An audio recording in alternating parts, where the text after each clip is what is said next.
This Lelland Top video is sponsored by Windsor. Download the app now and win cash daily.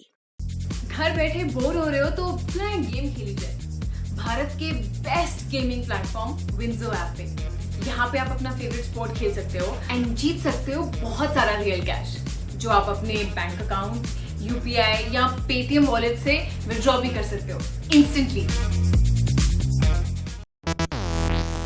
गृह मंत्रालय की screening committee ने UP के 3 IPS अधिकारियों को वक्त से पहले ही रिटायर कर दिया है। इन अधिकारियों के नाम हैं अमिताभ ठाकुर, राकेश शंकर और राजेश कृष्ण। वक्त से पहले रिटायरमेंट का ये आदेश 17 मार्च को जारी किया गया था।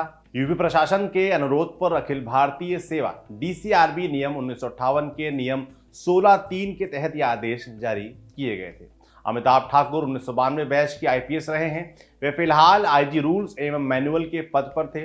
उनको साल 2028 में रिटायर होना था। वहीं राकेश शंकर साल 2002 के आईपीएस हैं। फिलहाल डीजीपी मुख्यालय में डीआईजी स्थापना के पद पर तैनात थे। उनको साल 2024 में रिटायर होना था। और राजेश कृष्ण फिलहाल सेना नायक 10वीं बटालियन बाराबंकी के पद पर तैनात थे। उनको साल 2023 में रिटायर होना था। इनमें से अमिताभ ठाकुर आईपीएस हैं, जबकि राकेश शंकर और राजेश कृष्ण दोनों पीपीएस से आईपीएस के तौर पर प्रमोट हुए थे। पहले जानिए अमिताभ ठाकुर कौन हैं। इस लिस्ट में सबसे चर्चित नाम अमिताभ ठाकुर का ही है। अमिताभ ठाकुर बोकारो, झारखंड, जो उस वक्त बिहार का हिस्सा ही था, के रहने वाले हैं। वे आईआईटी कानपुर से पढ़े हैं। आईपीएस बनने के बाद वो यूपी के 7 अलग अलग जिलों में पुलिस कप्तान रहे। आज तक संवाददाता आशीष मिश्र की एक रिपोर्ट के मुताबिक साल 2006 में अमिताभ फिरोजाबाद के पुलिस कप्तान थे। ऐसा माना जाता है कि इसी पोस्टिंग के दौरान मुलायम सिंह यादव उनसे किसी बात पर नाराज हो गए थे और ये नाराजगी अमिताभ को काफी भारी पड़ी। आपको बता दें कि साल 2003 से साल 2007 तक यूपी के सीएम मुलायम सिंह यादव ही थे।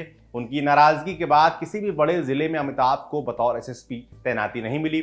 वैसे तो साल 2006 में ही अमिताभ को डीआईजी बनना था और साल 2010 में उन्हें आईजी के पद पर प्रमोशन मिलना था, लेकिन उन्हें मिली विभागीय जांच। हुआ यूं कि गोंडा जिले में कप्तान रहते वक्त शस्त्र लाइसेंस धांधली मामले में उनके खिलाफ विभागीय जांच शुरू हो गई। इसके बाद साल 2007 से साल 2012 तक प्रदेश में बसपा की सरकार थी। मायावती मुख्यमंत्री थी। मायावती सरकार के दौरान उन्हें कोई प्रमोशन नहीं मिला। उन्होंने साल 2008 में पढ़ाई के लिए 2 साल का अवकाश लिया, जो सरकार ने उन्हें नहीं दिया। इसके लिए उन्होंने कोर्ट का रास्ता अख्तियार किया। अपने प्रमोशन और हक के लिए अमिताभ ने लंबी कानूनी लड़ाई लड़ी। आखिरकार साल 2013 में उन्हें एसएसपी से सीधे आईजी के पद पर प्रमोशन मिल गया। प्रमोशन के बाद उन्हें आईजी रूल्स और मैनुअल्स बनाया गया और फिर आईजी सिविल डिफेंस बनाया गया। साल 2012 से साल 2017 तक यूपी में समाजवादी पार्टी की सरकार थी।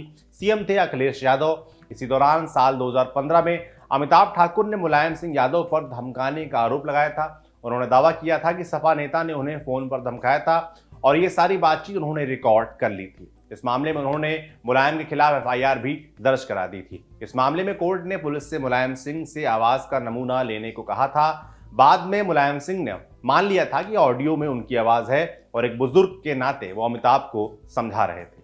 नौकरी के दौरान अमिताभ पर कई आरोप लगे, जिनमें से एक आरोप दूसरे विभागों के कामों में हस्तक्षेप करने का भी था। उन्होंने काफी आरटीआई और पीआईएल भी दाखिल की, जिनमें से कुछ पर उन्हें कोर्ट ने फटकार भी लगाई। साल 2003 और साल 2014 में उन्हें निलंबित भी किया गया था।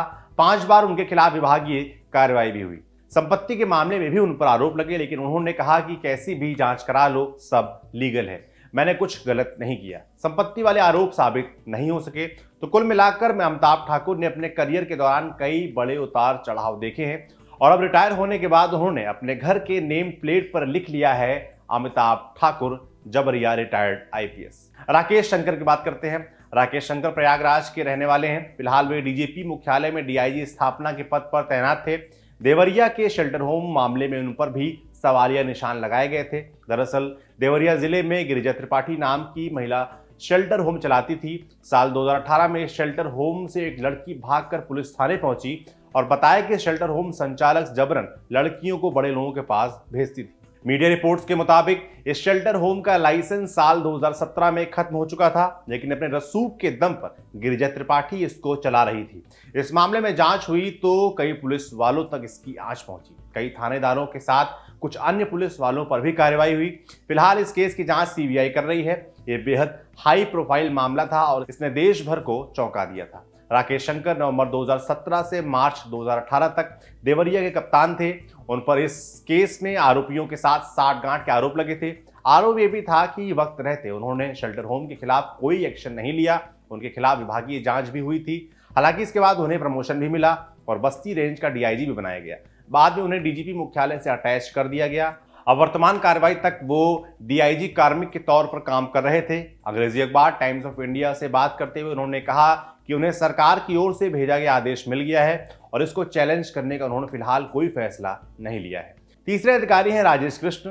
यूपी पुलिस की वेबसाइट के मुताबिक राजेश कृष्ण साल 2005 के आईपीएस हैं, लखनऊ के रहने वाले हैं और फिजिक्स से एमएससी की पढ़ाई की है। साल 1990 में उन्होंने पुलिस फोर्स ज्वाइन की थी। राजेश कृष्ण का नाम उस वक्त चर्चा में आया था जब साल 2006 में आजमगढ़ के एक होटल में छापेमारी की गई थी और राजेश कृष्ण समेत 8 लोगों को गिरफ्तार किया गया था। उस वक्त राजेश आजमगढ़ के एएसपी थे। उन पर पीएसी जवानों की भर्ती में पैसे लेने का आरोप लगा था।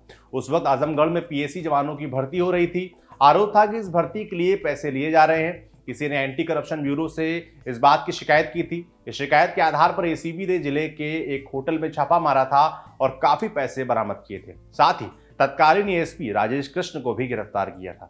इस पूरे प्रकरण के सामने आने के बाद भर्ती प्रक्रिया को रोक दिया गया था। फिलहाल राजेश बाराबंकी जिले में 10वीं वाहिनी पीएसी के सेनानायक पद पर तैनात थे। साल 2017 में उन्हें इस पद पर तैनात किया गया था। यहां पर भी विवादों ने उनका दामन नहीं छोड़ा। साल 2018 में उन पर पीएसी जवानों ने जबरन फसल कटवाने के आरोप लगाए।